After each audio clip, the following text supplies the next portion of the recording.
Hello बच्चों, good morning. क्या हाल चाल? सब बढ़िया। I am SS physics sir. मैं आपको बताऊंगा क्लास 12 का फर्स्ट चैप्टर, जिसका नाम है इलेक्ट्रिक चार्जेस एंड फील्ड। इसको मैं वन शॉट नहीं गन शॉट बताऊंगा। मतलब मात्र कम समय में, सबसे कम जितना मिनिमम हो सके उतने कम समय में आज पूरे के पूरे चैप्टर को खत्म करूंगा। अब समझ सकेगा। इसमें ज्यादातर आपका फॉर्मूला बेसिस से रहेगा और कुछ इंपॉर्टेंट बातें रहेंगे, डायमेंशन से रिलेटेड रहेंगे। ठीक है, ज्यादा मैं विस्तार से नहीं बताऊंगा, बस वन शॉट जो बिहार बोर्ड लेवल के लिए होगा। अगर जय मीन्स लेवल के लिए बात बताऊंगा तो मैं अगले वीडियो में जरूर अपलोड कर दूंगा। तो चलते हैं, वीडियो का स्टार्ट करते हैं। ये रहा सबसे पहला टॉपिक, इलेक्ट्रिक चार्ज। पहले मैं बताऊंगा इलेक्ट्रिक चार्ज के बारे में। देखिए कि ये इलेक्ट्रिक चार्ज होता क्या है। तो देखो, इलेक्ट्रिक चार्ज का डिफिनेशन को थोड़ा सा समझने से पहले समझ लो कि इलेक्ट्रिक चार्ज एक प्रकार की किसी भी ऑब्जेक्ट की इंट्रिंसिक या बेसिक या फंडामेंटल प्रॉपर्टी होता है, जिसकी वजह से ये क्या करता है, ये electrical and magnetical effect experience कर सकता है, ये इफेक्ट डाल सकता है। उसी को नाम पड़ता है इलेक्ट्रिक चार्ज। देखिए, इलेक्ट्रिक चार्ज का जो एसआई यूनिट होता है वो उसका कुलाम होता है, जिसे सी से लिखते हैं। किससे लिखते हैं? सी से। या कुलाम ना लिखकर आप लिख सकते हैं, कुलाम ना लिखकर आप लिख सकते हैं क्या, एम्पियर इंटू सेकेंड भी लिख सकते हैं। इसीलिए एक कुलाम में एक एम्पियर सेकेंड होता है।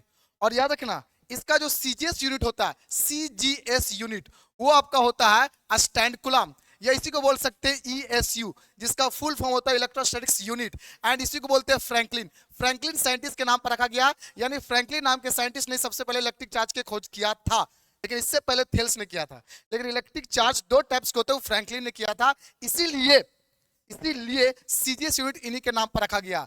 इलेक्ट्रिक चार्ज का जो सीजीएस यूनिट होता है वो आपका तीन गो होता है, स्टैंड कुलाम, ईएसयू, फ्रैंकलिन। ठीक है, और इसका जो आपका क्या होता है, इसका जो बेस यूनिट होता है, बेस यूनिट, आप इसका बेस यूनिट को बोल सकते हैं एम्पियर इंटू सेकेंड भी।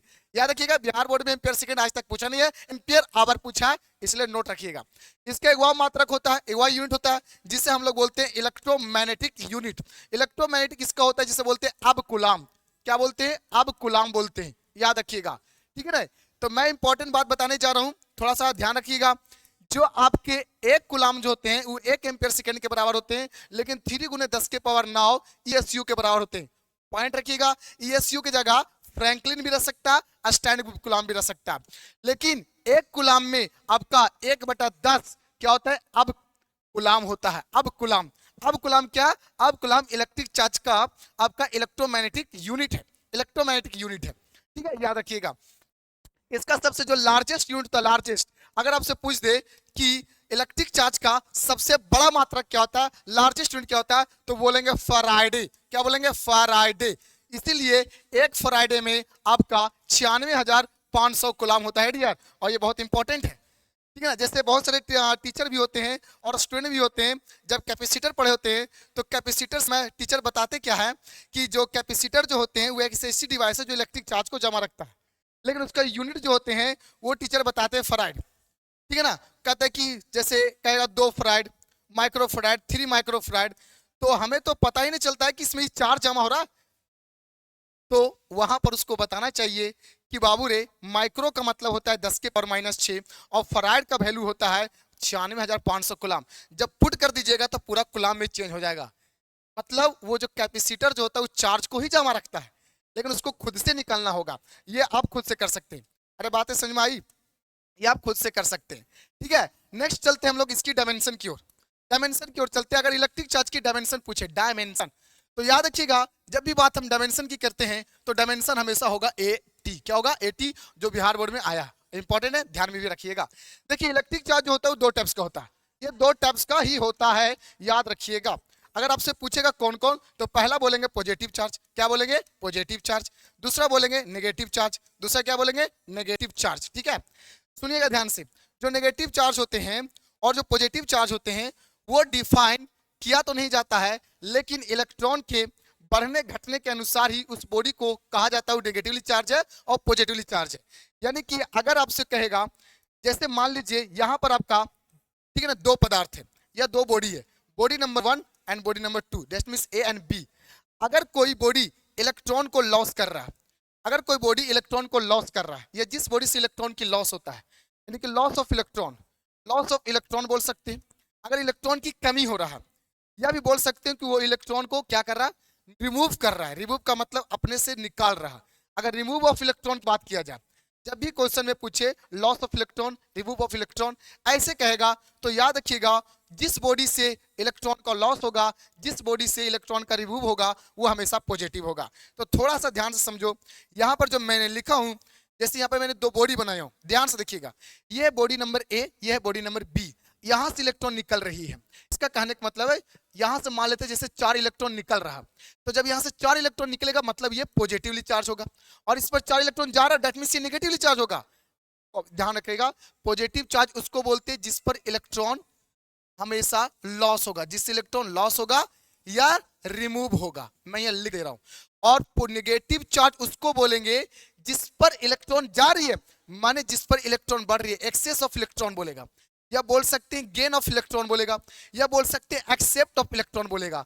जब भी कहेगा एक्सेप्ट कर रहा है, गेन कर रहा है, एक्सेस हो रहा माने बढ़ रहा, तो हमेशा नेगेटिव चार्ज होगा।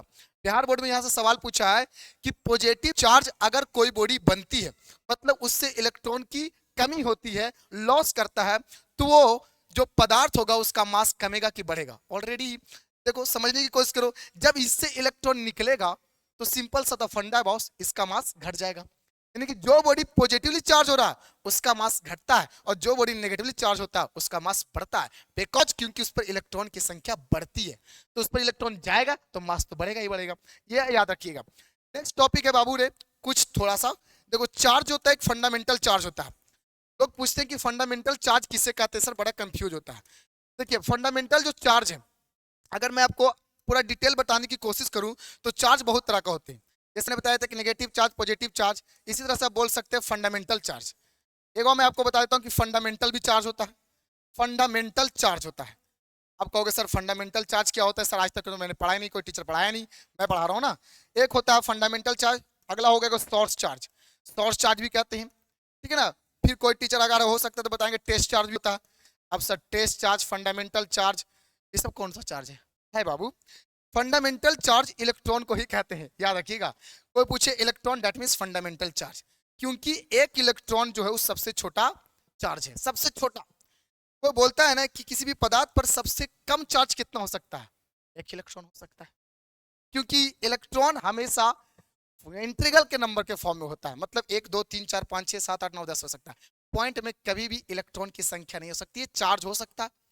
चार्ज की वैल्यू किसी भी, चार्ज की वैल्यू किसी भी बॉडी पर पॉइंट के रूप में हो सकती है, जैसे 1.2 ऐसे हो सकता है, लेकिन इलेक्ट्रॉन पॉइंट में नहीं होती है, याद रखिएगा। तो सबसे छोटा एक इलेक्ट्रॉन है, और एक इलेक्ट्रॉन को ही फंडामेंटल कहा गया। और एक इलेक्ट्रॉन पर जो चार्ज होता है पॉजिटिव के रूप में वो 1.602 लिख सकते हैं, लेकिन आपको इतना ही याद रखना क्योंकि नॉमेरिकल सॉल्व करना आसान होता है। 10 के पावर -19 कूलाम, एक इलेक्ट्रॉन में इतने क्या होते हैं, कूलाम चार्जेस होते हैं। लेकिन अगर गलती से पूछ दे कि एक कूलाम में कितने इलेक्ट्रॉन होते हैं, क्योंकि एक इलेक्ट्रॉन में इतना कूलाम, तो एक कूलाम में कितने इलेक्ट्रॉन हुआ, तो बाबू रे इसको डिवाइड करोगे तो 6.25 गुने 10 के पावर 18 आ जाएगा, इतने इलेक्ट्रॉन होते हैं। इसलिए इंपॉर्टेंट बातें याद रखिएगा। सर सोर्स चार्ज किसको कहते हैं? सोर्स चार्ज उस चार्ज को कहते हैं, ठीक है ना, जो अपने चारों तरफ इलेक्ट्रिक फील्ड बना रहा, जो ऑलरेडी पहले से मौजूद हो, वो आपका सोर्स चार्जेस कहते हैं, ठीक है। इसकी वैल्यू कुछ भी हो सकता है। लेकिन सर टेस्ट चार्ज किसको कहते हैं? टेस्ट चार्ज हम लोग उस चार्ज को कहते हैं जिसकी वैल्यू 1 ली जाती है और वो नेचर में पॉजिटिव होती है, उसे हम लोग टेस्ट चार्ज कहते हैं। टेस्ट चार्ज का इस्तेमाल हम लोग फोर्स को डिफाइन करने के लिए करते हैं, और इसका सिंबल होता है Q0। इसका नेचर पूछेगा तो पॉजिटिव, इसकी वैल्यू पूछेगा तो +1 कूलाम होगा। ये है टेस्ट चार्ज। तो ये पूरा कहानी चार्ज के था जो मैंने आपको बताया। अब चार्ज के बाद आता है, अब चार्ज के बाद आता है आपका, ठीक है, नेक्स्ट टॉपिक, कि चार्ज के बाद आपका आता है कि इलेक्ट्रोस्टैटिक्स या फिर इलेक्ट्रिक फील्ड। क्या आता है? Electric field. देखिए इलेक्ट्रिक फील्ड क्या होता है?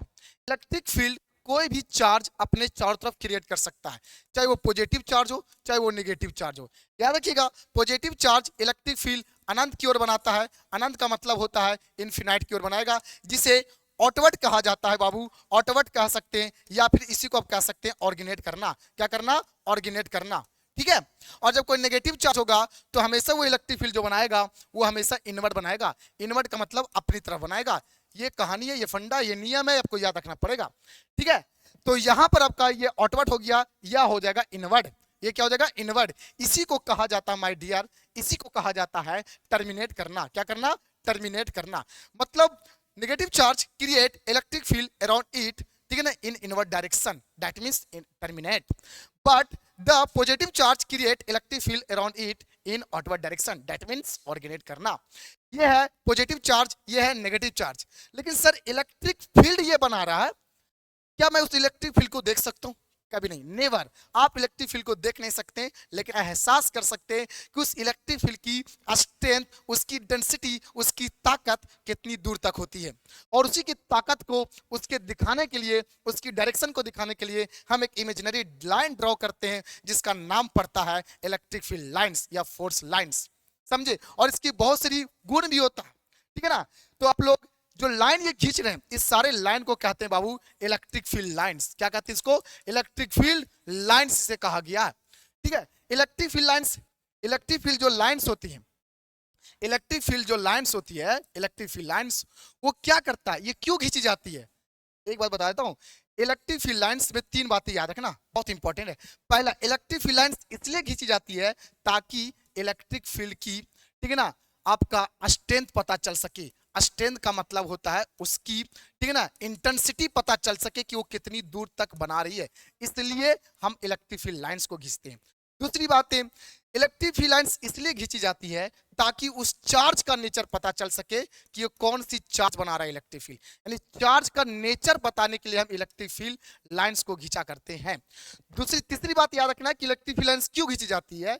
इलेक्ट्रिक फील्ड लाइंस इसलिए ड्रॉ किया जाता है माय डियर, ताकि इलेक्ट्रिक फील्ड लाइंस की डायरेक्शन पता चल सके, direction of electric field. Electric field की डायरेक्शन को पता करने के लिए हम इलेक्ट्रिक फील्ड लाइंस का इस्तेमाल करते हैं। अगर आपसे कोई पूछेगा what is electric field lines, the imaginary lines draw bye, the imaginary line draw by in the space of electric field for the showing responsible for intensity of electric field and the nature of charge and direction of electric field। उसी imaginary line को electric field lines कहा जाता है, ठीक है। ये आपको याद रखना। इसकी बहुत सारी प्रॉपर्टी है, बहुत सारी खासियत है। पहला खासियत यह है कि इलेक्ट्रिक फील्ड लाइंस की प्रॉपर्टी क्या है। पहला खासियत यह है कि अगर पॉजिटिव चार्ज और नेगेटिव चार्ज है, ठीक है, तो इलेक्ट्रिक फील्ड लाइंस हमेशा पॉजिटिव से नेगेटिव की ओर जाता है। ये इसकी पहली खासियत है, याद रखना पड़ेगा। दूसरी खासियत यह है कि दो इलेक्ट्रिक फील्ड लाइंस कभी भी एक दूसरे को काट नहीं सकता। Two electric field lines are never intersect to each other because अगर दो इलेक्ट्रिक फील्ड लाइंस एक दूसरे को काट देती है तो जिस पॉइंट पर काटती है उस पॉइंट पर हमें दो डायरेक्शन मिल जाता है इलेक्ट्रिक फील्ड की, जो कि इम्पॉसिबल है।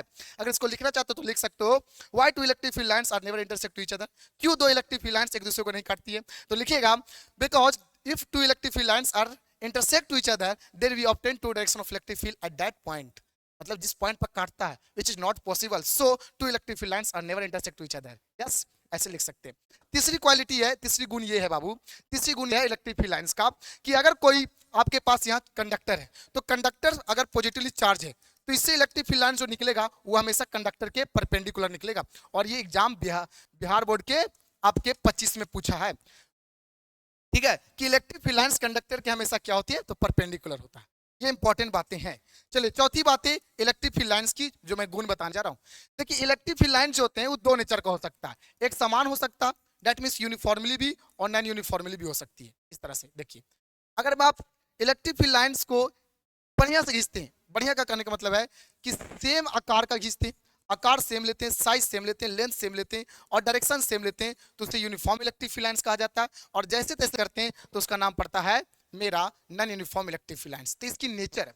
इसी तरह से आप पांचवा गुण में भी देख सकते हैं जो इलेक्ट्रिक फील्ड लाइंस होते हैं, इलेक्ट्रिक फील्ड लाइंस, ठीक है, जो इलेक्ट्रिक फील्ड लाइंस होता है वो किसी कंडक्टर से होकर पास कभी भी नहीं हो सकता। इस बारे में याद रखिएगा, इलेक्ट्रिक फील्ड लाइंस कंडक्टर के अंदर कभी नहीं जा सकता है। अगर इलेक्ट्रिक फील्ड लाइंस कंडक्टर के अंदर चला जाता, ठीक है, तो जितने भी इलेक्ट्रोस्टैटिक शील्डिंग की जो कॉन्सेप्ट होती है जिससे सारा सेंसिटिव जितने भी डिवाइस होती है जो इलेक्ट्रिक फील्ड से बचा रहता है, ठीक है ना, वो बचा भी नहीं रहता। आज आपका जो मोबाइल काम कर रहा है, लैपटॉप काम कर रहा है, एलसीडी काम कर रहा है, ये जितने भी काम कर रहे हैं ना, ये इस बात से काम कर रहा है कि उस कंडक्टर के अंदर इलेक्ट्रिक फील्ड इंटर नहीं कर। और आप लोग पढ़े होंगे कि किसी भी कंडक्टर के अंदर इलेक्ट्रिक फील्ड की वैल्यू 0 होता है। मतलब कंडक्टर पर जब इलेक्ट्रिक फील्ड अप्लाई करिएगा तो उसके अंदर में इलेक्ट्रिक फील्ड नहीं रहेगा, बाहर में रह सकता है, याद रखिएगा, ठीक है। और मैंने बताया कि इलेक्ट्रिक फील्ड जो होती है वो हमेशा सरफेस से परपेंडिकुलर ऐसे बाहर निकलती है, सरफेस से निकलती है, अंदर में नहीं रहती है। इस बात में याद रखिएगा। ये सब इलेक्ट्रिक फील्ड की कुछ गुण था, कुछ क्वालिटी थी। अब हम बात करने जा रहे हैं इलेक्ट्रिक फील्ड इंटेंसिटी की। देखिए जो इलेक्ट्रिक फील्ड इंटेंसिटी होता है, electric field intensity, electric field intensity, देखिए इलेक्ट्रिक फील्ड जो इंटेंसिटी होता है इसे हम ई से लिखते हैं, और इसके बराबर फॉर्मूला होता है बाबू रे force upon charge. Force upon charge क्या होता है? फोर्स अपॉन चार्ज, ये भी बिहार बोर्ड में पूछा है। यानी कि अगर इसको डिफाइन करना चाहते हो तो लिख सकते हो, ठीक है क्या? The force acting per unit positive charge is called electric field intensity. The force acting per unit positive charge is called electric field intensity. इसका जो एसआई यूनिट होता है बाबू, इसका जो एसआई यूनिट होता है वो बहुत इंपॉर्टेंट है। इसका एसआई यूनिट होता है न्यूटन पर कूलम, या इसी को बोल सकते हो वोल्ट पर मीटर। ठीक है, दो गो यूनिट होता है इलेक्ट्रिक फील्ड इंटेंसिटी का। ठीक है, याद रखिएगा। इसका जो सीजीएस यूनिट होता है, सीजीएस यूनिट छोटा यूनिट, इसे बोल सकते हैं डाइन पर स्टैंड कूलम बोल सकते हैं। ठीक है, इसका सीजीएस यूनिट का इस्तेमाल करिएगा। ये एक प्रकार की वेक्टर क्वांटिटी है। कैसी क्वांटिटी है? वेक्टर क्वांटिटी है इलेक्ट्रिक फील्ड इंटेंसिटी। क्योंकि अगर इलेक्ट्रिक फील्ड लाइंस, अगर इलेक्ट्रिक फील्ड लाइंस आपका कर्व लूप में है, तो इलेक्ट्रिक फील्ड लाइंस की डायरेक्शन पता करने के लिए, इस इलेक्ट्रिक फील्ड की डायरेक्शन पता करने के लिए हमें इस कर्व लाइन के किसी पॉइंट पर हमें खींचना पड़ेगा। क्या? हमें एक टेंजेंट खींचना पड़ेगा, और ये जो टेंजेंट जो होगा इस इलेक्ट्रिक फील्ड की लाइंस की डायरेक्शन देगा, अगर कर्व है तो मेरा कहने का मतलब है कि इलेक्ट्रिक फील्ड वेक्टर है, तब ना टेंजेंट खींच के लिए उसके डायरेक्शन शो कर रहा है। तो याद रखिएगा इलेक्ट्रिक फील्ड एक वेक्टर क्वांटिटी है। अगर मैं इसकी बात करूं बेस यूनिट की, क्या होती है इसकी बेस यूनिट, जिससे हम डायमेंशन निकालते हैं, तो इसकी बेस यूनिट अब यहां से निकाल सकते हैं, केजी मीटर पर सेकेंड क्यू एम्पियर होता है। केजी मीटर पर सेकेंड क्यू एम्पियर होता है। तो इसी से आप डायमेंशन भी बना सकते हैं डियर। क्या बना सकते हैं? डायमेंशन। डायमेंशन क्या हो जाएगा? एम एल टी के पावर -3 ए के power -1, this is your answer. ठीक है ना, अगर डायमेंशन पूछेगा तो। ये इलेक्ट्रिक फील्ड इंटेंसिटी के। फिर आपको पता होगा, आप पढ़े होंगे, आप पढ़े होंगे distribution of charge.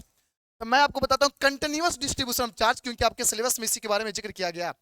Continuous distribution of electric charge, continuous distribution of electric charge की बात करेंगे डियर। देखिए कंटिन्यूअस डिस्ट्रीब्यूशन ऑफ चार्ज जो होते हैं वो मेनली मेरा 3 तरह का होते हैं। कितने तरह का? 3 तरह का होते हैं, याद रखिएगा, बहुत इंपॉर्टेंट है। पहला होता है linear density of charge, linear density of charge, linear density of charge, linear density of charge. जो दूसरा जो आपका होता है वो होता है आपका surface density of charge, surface density of charge, surface density of charge होता है, याद रखिएगा। और आपका जो तीसरा है जी, उसका नाम है volume density of charge, volume density of charge. Linear का मतलब होता है रेखा, रेखा में एक सीधी सी कंडक्टर होगी, उस पर चार्ज का डिस्ट्रीब्यूशन किया जाएगा। याद रखिएगा इसमें लेंथ की बात किया जाएगा और उस पर ऊपर में चार्ज का डिस्ट्रीब्यूशन किया जाएगा। इसलिए इसका फॉर्मूला बन जाता है लैम्डा बराबर charge upon Q, sorry charge upon L, माने क्यू अपॉन एल। यानी क्यू माने होता है चार्ज, एल माने होता है लेंथ। लेंथ पर चार्ज का डिस्ट्रीब्यूशन करना आपका लीनियर डेंसिटी ऑफ चार्ज कहलाता है। डिफाइन लिख सकते हो, the distribution of electric charge per unit length of conductor is called linear density of charge. हम इसे लैम्डा से लिखते हैं, लैम्डा बराबर क्यू बटा एल होता है। इसका अगर मात्रक पूछेगा तो कूलम पर मीटर बोल देंगे। क्यों सर? क्योंकि चार्ज का कूलम लेंथ का मीटर होता है। ठीक है, अगर बात करेगा कि इसकी डायमेंशन क्या होगा, तो इसकी जो डायमेंशन होता है वो आपका हो जाएगा एम्पियर सेकेंड पर मीटर। इसकी दूसरा यूनिट लिख सकते हैं और इसी से आप डायमेंशन लिख सकते हैं एम के पावर 0 एल टी ए, ठीक है ना, लेकिन पावर में -1 हो जाएगा। ठीक है, बोलिए यहां तक कोई दिक्कत? ठीक है, अब हम बात करें।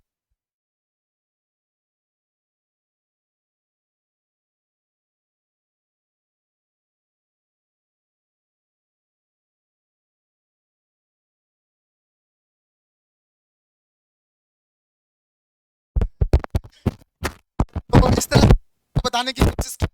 मिलेंगे अगले वीडियो।